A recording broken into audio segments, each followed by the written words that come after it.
Halo guys, welcome back to my channel Hanzo Boy Manga.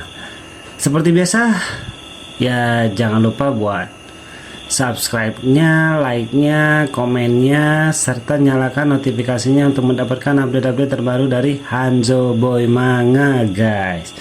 Serta juga jangan lupa untuk donasinya guys ya, agar Mimin tambah semangat gitu.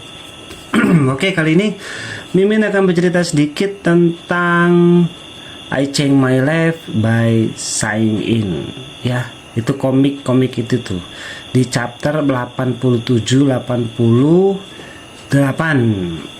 Ini langsung translate dari komik Raw-nya, dimana diceritakan bahwa si Zhang ini berhasil selamat dengan bantuan Geng Hu.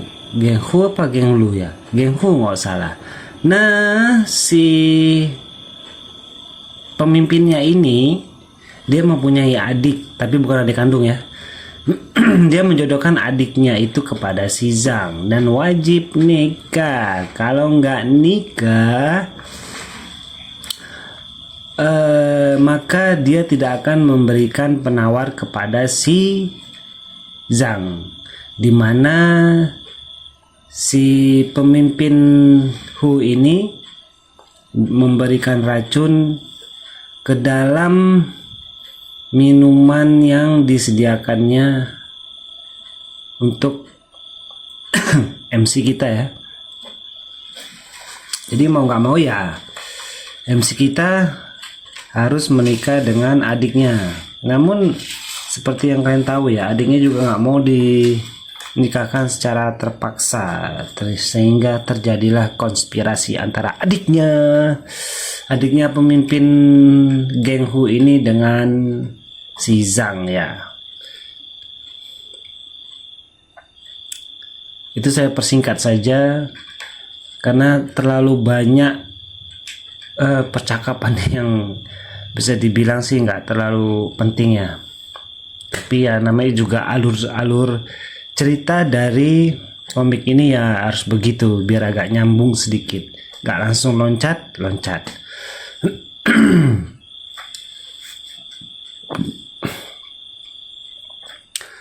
Oke, nah si gadis ini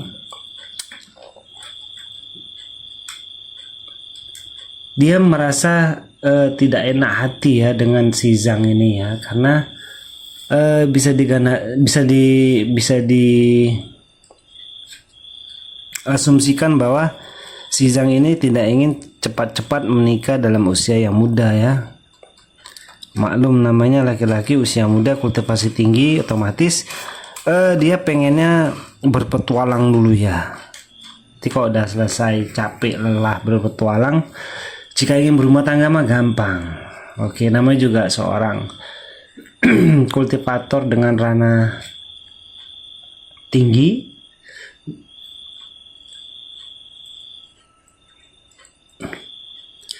Nah, di sini baru diceritakan kepada si pemimpin Geng Hu bahwa di minumannya itu diracun ya, dan penawarnya itu hanya ada di pemimpin Geng Hu. Nah, adiknya pun marah-marah ya, karena kakaknya ini melakukan hal kotor demi mencapai tujuannya. Dan MC kita ini pun terlihat kaget karena sepertinya acara pernikahan itu bisa dibilang acara pernikahan paksa ya, secara paksa. Kemudian pun akhirnya saudara Zhang ini pun menyetujui untuk menikah dengan si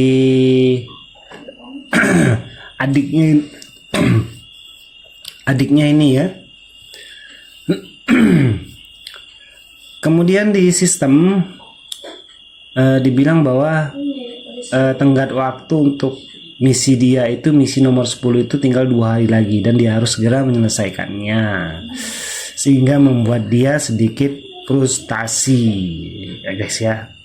Jadi agak stres dia karena tenggat waktunya itu tinggal sedikit lagi. Nah, mau tidak mau keesokan harinya dia pun menikah. Namun si Zhang ini tidak tahu kalau di balik gaun pengantinnya itu adalah wakil ketuanya ya.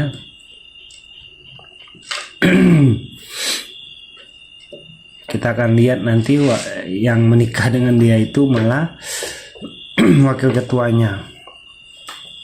Karena seperti yang saya bilang tadi, bahwa adiknya si pemimpin geng tadi, dia merasa bahwa perjodohan itu bukanlah hal yang harus dilakukan, karena itu biasanya perjodohan itu paksaan ya, paksaan dari satu pihak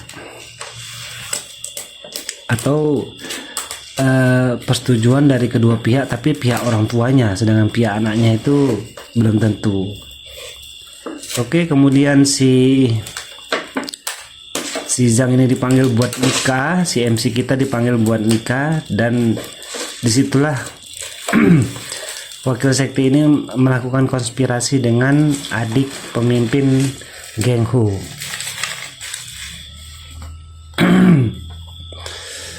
Setelah itu mereka pun melaksanakan pernikahan besar-besaran.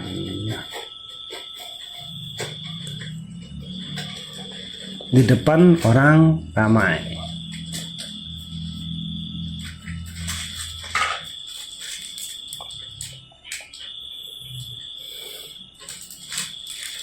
Kemudian seorang pelayan memberikan minuman kepada kedua mempelai, di mana pelayannya itu sendiri tidak tahu bahwa minuman yang ingin dikasihnya itu malah ketukar ya. Seharusnya itu minuman racun ya, malah jadi minuman biasa, dan minuman racunnya itu malah diminum oleh mereka. Nah, di sini nanti baru ketahuan bahwa di balik cadar merah itu adalah wakil sekte ya, wakil ketua sekte.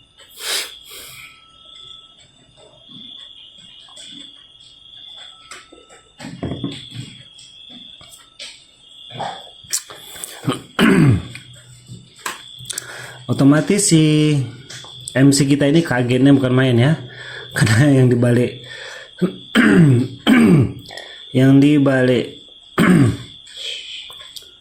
apa namanya, cadar merah itu malah wakil ketua sektenya. Nah, yang paling gawatnya lagi, kakaknya itu malah datang ke kamar pengantin ingin melihat apakah mereka benar-benar sedang wik-wik ya. Kakaknya tidak tahu kalau yang si pengantinnya itu bukanlah adiknya.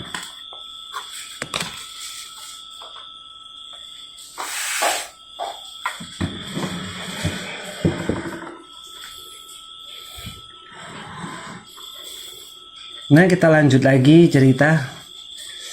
Saya sambil sedikit tarik nafas ya, jadi tidak sepanjang saat buat bercerita.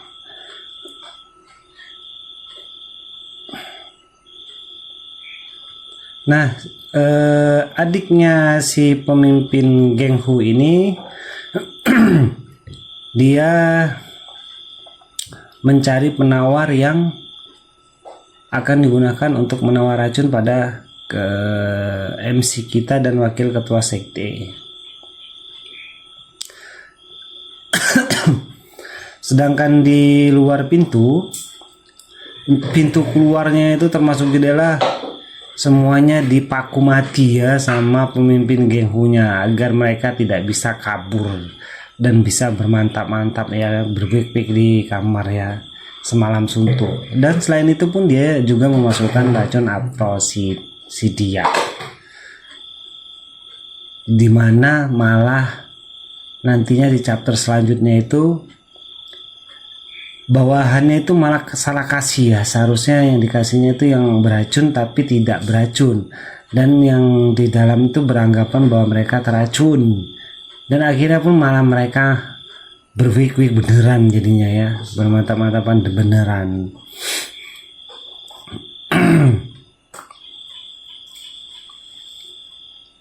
Oke, bagaimana lagi kisah selanjutnya bisa ditonton atau dibaca pada chapter 89. Semoga para menonton semuanya terhibur, walaupun saya ngebacot. Jangan dengeri bacot saya, baca aja teks yang ada di situ. Bacot saya sekedar nyemak-nyemak ini aja. Sampai jumpa lagi.